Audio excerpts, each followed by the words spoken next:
우리는 지난주에 가정에서 소음과 빛으로 사는 방법에 대해서 말씀을 나누었습니다. 어떻게 한 주간 가정에서 소음과 빛으로 살기 위해 노력하셨습니까? 아멘. 노력하시기 바랍니다. 우리가 가정에서 소음과 빛으로 살기 위해 노력하면 할수록 그만큼 우리의 가정에 하나님이 함께 하셔서 은혜와 평강이 넘치는 천국 가정으로 변화될 줄 믿으시기 바랍니다. 오늘은 가정에 이어 두 번째로 이 직장이라는 세상에서 소금과 빛으로 사는 방법에 대해서 말씀을 전하려고 합니다.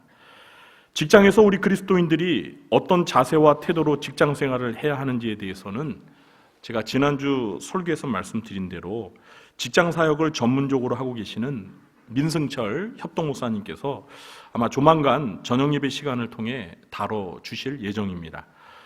그래서 저는 오늘 이 한 시간으로 직장에서 소음과 빛으로 사는 법에 대해서 다루고 더 이상 따로 다루지 않도록 하겠습니다. 오늘 본문은 사도 바울이 에베소 교회 신자들 중에서 이 주인을 모시고 사는 노예들과 노예를 거느리고 있는 주인들에게 각각 그들의 일터에서 그리스도인으로서 지켜야 할 교훈을 주고 있는 내용입니다.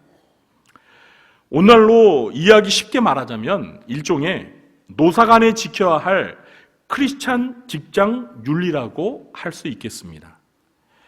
저는 오늘 본문의 내용을 중심으로 우리 신자들이 직장에서 어떻게 소금과 빛으로 살아야 하는지 지침이 될 만한 세 가지 원리를 여러분에게 말씀드리고자 합니다. 첫째, 직업에 대한 소명의식을 갖고 성실하게 일해야 합니다. 여러분께서는 성직 또는 성직자를 어떻게 이해하고 계십니까? 일반적으로 많은 사람들은 이 교회에서 하나님의 일을 전적으로 맡아서 하는 목사나 신부와 같은 사람을 성직자라고 생각합니다. 그리고 교회에서 주어진 직분을 성직이라고 생각합니다. 이러한 생각은 중세시대 때 가톨릭 신자들이 가진 생각입니다. 중세시대 때는 신부나 주교 그리고 교황과 같은 교회에서 하나님의 일을 하는 사제들만이 성직을 가진 성직자였습니다. 그러나 종교개혁의 완성자이자 장로교의 창시자인 장 칼뱅은 이런 생각에 정면으로 도전하는 파격적인 말을 남겼습니다. 들어보시기 바랍니다. 모든 직업은 하나님의 거룩한 부름에 의한 거룩한 직업이다. 다시 반복해 보겠습니다. 모든 직업은 하나님의 거룩한 부름에 의한 거룩한 직업이다. 칼뱅에 따르면 목사나 사제만이 성직이나 성직자가 아니라 하나님을 믿는 신자들이 가진 다양한 직업들이 모두 성직이라는 것입니다. 물론 이것은 칼뱅이 고안해낸 독창적인 사상이 아니라 성경의 가르침에 근거한 원리입니다. 이것을 가리켜서 직업 소명설이라고 부릅니다. 직업 소명설을 좀 더 설명해 보겠습니다. 하나님께서는 어떤 신자들을 부르셔서 저처럼 목사나 신부와 같은 성직을 맡기시고 교회에서 하나님의 거룩한 직무를 담당하게 하십니다. 마찬가지로 하나님께서는 어떤 신자는 의사로, 간호사로, 농부로, 건축가로, 교사로, 정치가로, 경찰로, 요리사로, 환경미화원으로 다양하게 부르셔서 각자의 직업으로 세상 가운데서 하나님의 영광을 위해 일하도록 부르십니다. 그러니까 하나님의 사랑하심을 받고 성도로 부름을 받은 신자들이 고린도전서 10장 31절의 말씀에서와 같이 먹든지 마시든지 무엇을 하든지 다 하나님의 영광을 위하여 하는 모든 일은 성직이라고 할 수 있다는 것입니다. 예를 들어 보겠습니다. 로마서 13장 1절부터 4절 말씀을 보면 사도 바울은 이 권세를 가진 국가의 통치자들을 가리켜서 하나님의 사역자라고 부릅니다. 여러분, 하나님의 사역자라고 하면 우리는 교회에서 일하는 목사나 전도사를 떠올리지 않습니까? 그런데 바울은 국가의 통치자도 정의 실현을 위해 국가라는 세상에서 하나님의 부름을 받은 하나님의 사역자라고 부르고 있습니다. 그러므로 성경의 가르침에 근거한 직업 소명설에 따르면 목사나 신부만이 하나님이 부르신 거룩한 직업이 아니라 하나님의 영광을 위해 신자들이 가진 합법적인 모든 직업이 하나님이 부르신 성직이라는 것입니다. 그러나 중세시대에는 교회에서 하는 일만이 하나님의 일이었고 거룩한 일이라고 생각을 했습니다. 반면에 가정이나 세상에서 하는 일은 어디까지나 하나님의 일이 아니라 세상적이고 세속적인 일이라고 이렇게 이분법적으로 생각을 했습니다.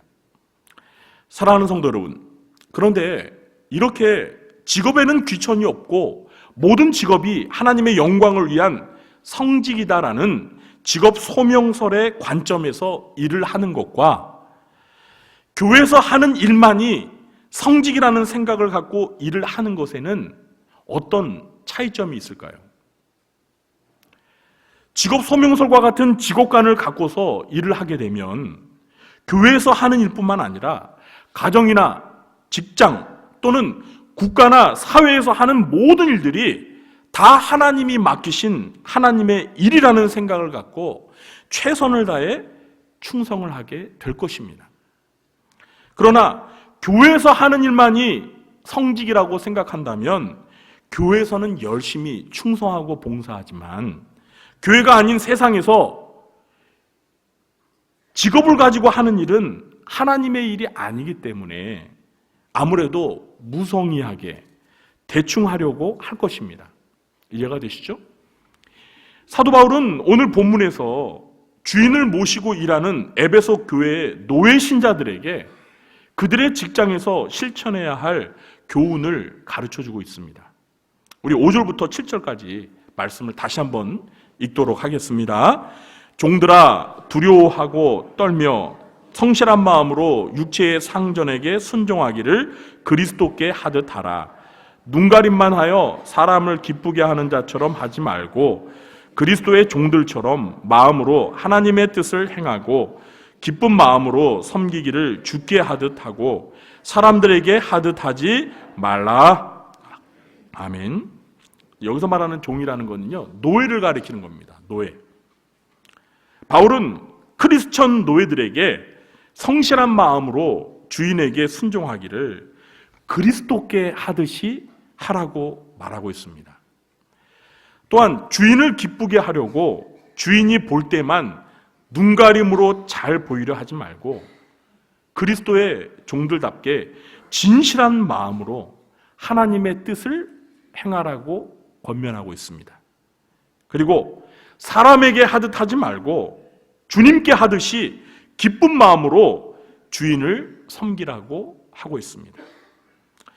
자, 바울의 권면대로 우리 그리스도인들은 직장에서 정말 성실하게 최선을 다해 열심히 일해야 합니다. 요령을 피우거나 눈가림하듯 불성실하게 일해서는 안 됩니다. 그래서는 직장에서 소금과 빛이 될 수가 없습니다. 여러분, 직장 생활을 하다 보면은요, 그 요령 있게 직장 생활하는 사람이 있죠. 직장 상사가 있는 그 앞에서는 왜 열심히 일하다가 상사가 탁 사무실 나가면은 그냥 완전 프리타임. 그런 사람들이 있어요. 얼마나 얄미워요. 그런데 여러분, 그 직장 상사가 그걸 모를까요? 다 압니다, 여러분. 다 알아요. 모르지 않아요. 다. 반면에 직장 상사가 있든 없든 자기에게 주어진 일에 열심히 묵묵히 최선을 다하는 그런 직원들도 있잖아요. 그 상사가 모를까요? 다 알아요. 다 압니다. 여러분, 우리 그리스도인들이 이렇게 직장에서 요령 피우고 불성실하는 건요, 참 부끄러운 거예요. 직장에서 그리스도인이 만일 불성실하다는 이유로 해고를 당하면은요, 정말 부끄럽고 창피한 줄 알아야 돼요. 우리는 직장 상사뿐만 아니라 동료들에게도 주님께 하듯이 섬기는 자세로 대해야 합니다. 그렇다고 아부하라는 말은 아니에요. 여러분, 진심을 다해서 섬기는 것과 아부하는 것은요, 다 알아요. 그렇지 않습니까? 다 알아요. 이 사람이 마음에도 없는데 그냥 잘 보여서 승진하려고 아부하는 것이구나. 그게 아니라 이 사람은 정말 마음에서 우러나와서 진심으로 나를 섬기는구나. 여러분, 이거 다 압니다. 괜히 상사가 아니에요. 자기들도 다 그런 경험을 해봤거든요. 그렇기 때문에 척 보면 알아요. 여러분, 이렇게 직장 상사나 동료들을 정말 예수님을 대하듯이, 주님을 대하듯이 섬기다 보면 자연스레 이 직장 상하 간에 또는 동료 간에 인간관계가 좋아질까요? 나빠질까요? 좋아져요. 여러분, 직장 생활에서 힘든 이유가 뭐예요? 일이 힘든 거예요? 그거 날마다 하는 일인데 그게 뭐 힘들면 얼마나 힘들겠어요? 직장 생활에서 정말 힘든 건 뭐냐면 그 인간관계예요. 이 직장이라는 곳이 경쟁 사회잖아요. 남을 짓밟고 올라가야 되는 거 아니에요. 그래서 그 보이지 않는 그 암투가 있단 말이에요. 그 인간관계가 굉장히 힘들어요. 그런데 뭐 승진을 위해서가 아니라 주님이 말씀하셨으니까 내가 직장 상사도 동료도 예수님을 대하듯이 그렇게 진심을 다해서 섬기다 보면 그 사람은 직장에서 다 인정받게 돼 있어요. 저 사람은 정말 우리 직장에 꼭 필요한 사람, 없어서는 안 될 사람. 그렇게 인정받다 보면 자연스레 승진도 하는 거예요. 직장에서 영향력이 있게 되는 거예요. 이렇게 직업에 대한 바른 직업관을 가지고 직장에서 성실하게 일하며 소금과 빛으로 살아가시는 여러분 되시길 주님의 이름으로 축원합니다. 둘째, 사랑과 화합의 노사관계를 유지하도록 힘써야 합니다. 오늘날 직장 안에서 노사관계는 마치 줄타기 고개만큼이나 위험하게 보입니다. 노조를 구성하고 파업과 같은 노동쟁의를 하는 것도 합법적으로 보장되어 있습니다. 그러나 한 직장 안에서 이 노사관계가 반목과 대립, 투쟁으로 이어진다면 그 회사나 기업은 운영에 막대한 손실을 초래하게 될 것입니다. 건강한 노사관계는 이 노사가 반목과 대립을 넘어 대화와 타협, 그리고 더 나아가서 사랑과 화합에 이를 수 있는 인격적인 관계를 지향해야 합니다. 그리스도인들은 직장에서 노사가 상호 존중과 화합을 도모할 수 있도록 힘써야 합니다. 우리 예수님께서 마태복음 5장 9절에서 화평하게 하는 자들은 복이 있나니 그들이 하나님의 아들이라 일컬음을 받을 것이며 라고 말씀하셨습니다. 하나님의 자녀들인 우리 그리스도인들은 가정이나 직장이나 교회에서나 어디에서든지 이 단절되고 깨어진 관계를 연결하고 이어주는 피스메이커, 화평하게 하는 자가 되어야 하는 것입니다. 오늘 본문에서 사도 바울은 이 크리스천 주인과 종의 관계가 어떠해야 할지를 가르쳐주고 있습니다. 종은 주인을 존경과 성실과 기쁜 마음으로 그리스도께 하듯 섬기고, 주인은 하늘에 계신 참 주인이신 하나님을 두려워하여 종들이 주인을 섬기듯이 종들을 대하며 위협을 그치라고 권면하고 있습니다. 여러분, 이 바울 당시에는 오늘날과 달리 이 노예 제도가 있었습니다. 이 노예들은요, 주인의 소유물에 불과했습니다. 그러니까 노예는 사람이 아니라 주인의 재산입니다. 주인들은 이 노예들에 대한 생사 여탈권을 가지고 있어서 노예가 마음에 들지 않으면 자기가 거느리는 노예를 마음대로 얼마든지 죽일 수가 있었어요. 왜요? 그 노예는 그 주인의 재산이에요. 내가 재산을 내 마음대로 처분한다 그러는데 누가 뭐라 그래요? 이렇게 노예의 인권이 철저히 무시되는 사회에서 사도 바울은 주인과 노예가 교회라는 사랑의 공동체 안에서 하나님을 한 아버지로 모시는 영적인 가족으로서 서로 인격적인 관계를 맺으며 화합할 것을 권면하고 있습니다. 여러분, 이거는요, 당시 고대 사회에서는 정말 혁명적인 가르침이에요. 혁명적인 가르침. 물론 오늘날 현대 사회에는 노예제도가 없습니다. 직장에서 노사관계는 고대 사회의 그 주인과 노예의 관계가 아닙니다. 인간으로서 가장 기본권인 자유와 평등의 가치를 중요시 여기는 민주주의 사회에서 노사관계는 법 앞에서 평등을 보장받습니다. 그러나 이런 평등의 관계가 자칫 서로의 이익을 앞세우다 보면 극한 대립과 갈등으로 이어질 수도 있습니다. 제 말이 이해가 되시나요? 여러분, 고대 사회에서 이 주인과 노예의 관계는 이게 서로 대립할 수 있는 관계가 아니에요. 이 주종 관계이기 때문에 노예가 주인이 마음에 안 든다고 해서, 주인이 자기를 학대한다고 해서 파업을 할 수가 없어요. 오늘날처럼 노조가 회사를 향해서 파업할 것처럼 그렇게 고대 사회에서 노예가 주인을 향해서 파업한다? 그럼 어떻게 되죠? 죽는 거예요, 죽는 거. 근데 어떻게 파업을 할 수가 있어요? 이게 평등하다 보니까 서로 대립되는 거예요. 그러므로 그리스도인들은 직장에서 고용주가 되던, 그러니까 고용주도, 오너도 그리스도인일 수 있죠. 또 고용이 된 사람도 그리스도인일 수 있습니다. 이렇게 고용주가 되던 고용인이 되던 그리스도인들은 서로가 함께 공동의 이익을 추구하는 공동 운명체라는 인식을 가지고 상호 화합을 위해 노력해야 합니다. 우리 그리스도인들은 내가 소속된 직장에서 직원으로서의 권익을 주장하기 전에 먼저 직장의 성공과 발전을 위해 최선을 다해 일해야 합니다. 기업을 경영하는 그리스도인들은 자신들의 이익만을 앞세우지 말고 직원들의 이익을 위해서도 진심 어린 관심을 기울여야 합니다.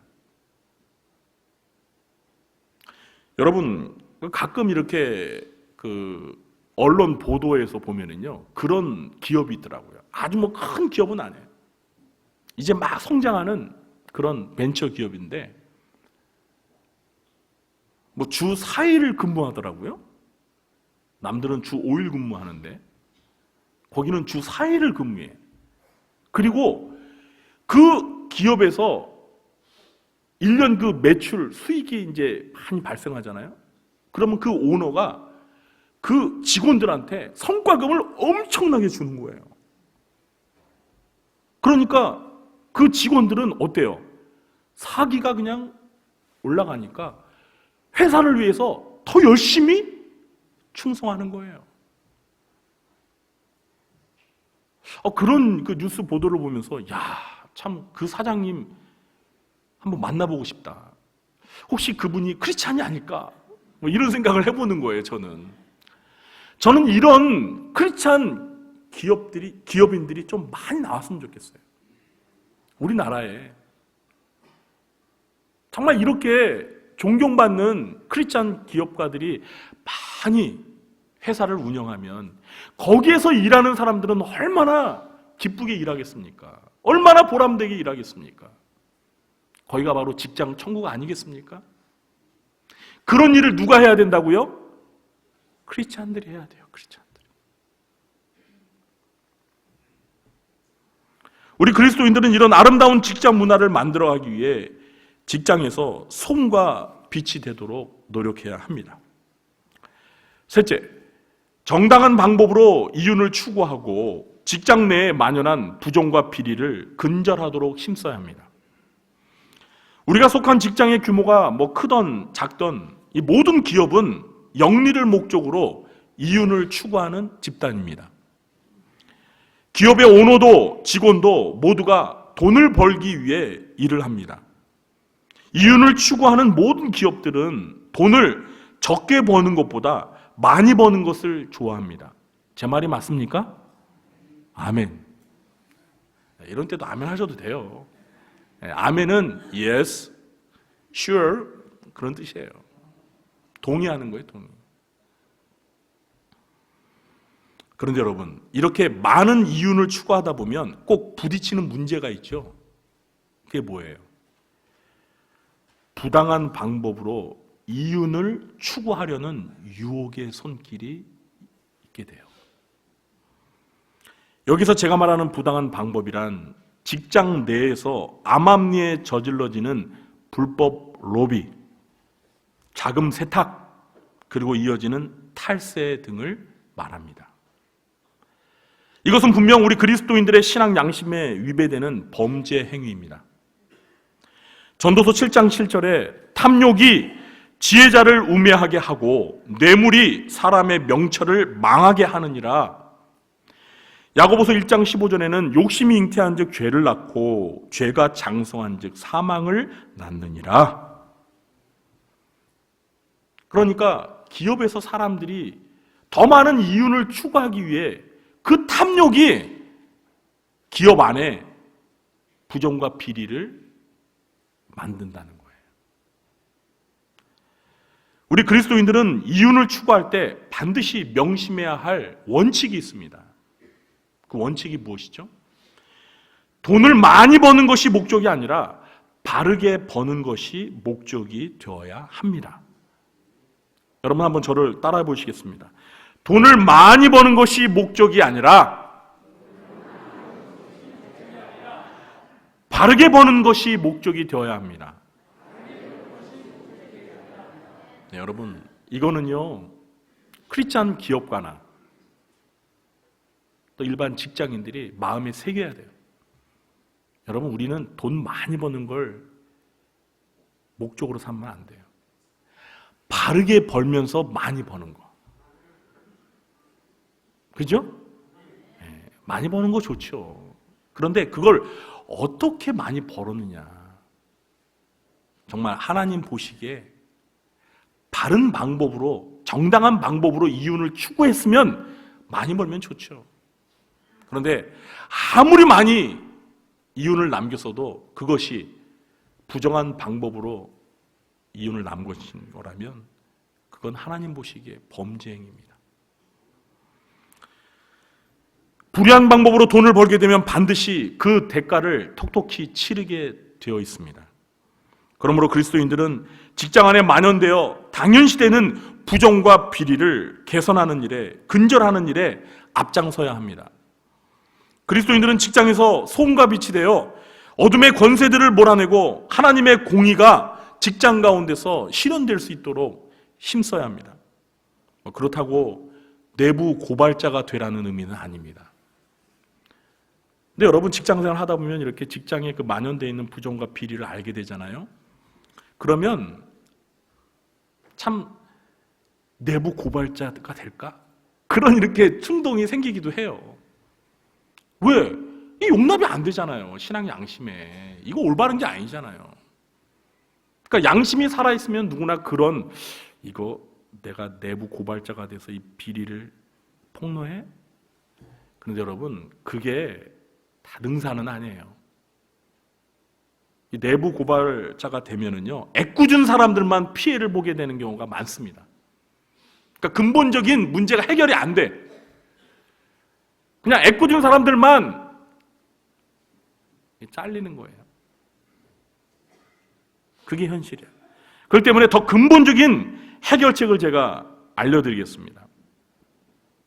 잘 들어보세요. 우리 그리스도인들은 직장 내에서 정말 열심히 일해서 영향력 있는 자리에까지 승진할 필요가 있습니다. 그리고 그 영향력 있는 자리에 올라갔을 때 직장 내에 만연되어 있는 부정과 비리를 하나하나씩 개선하도록 리더십을 발휘하는 것입니다. 제 말이 이해가 되십니까? 아래로부터의 개혁도 필요하지만 위에서부터의 개혁이 더 파급 효과가 크다는 거 다 아시죠?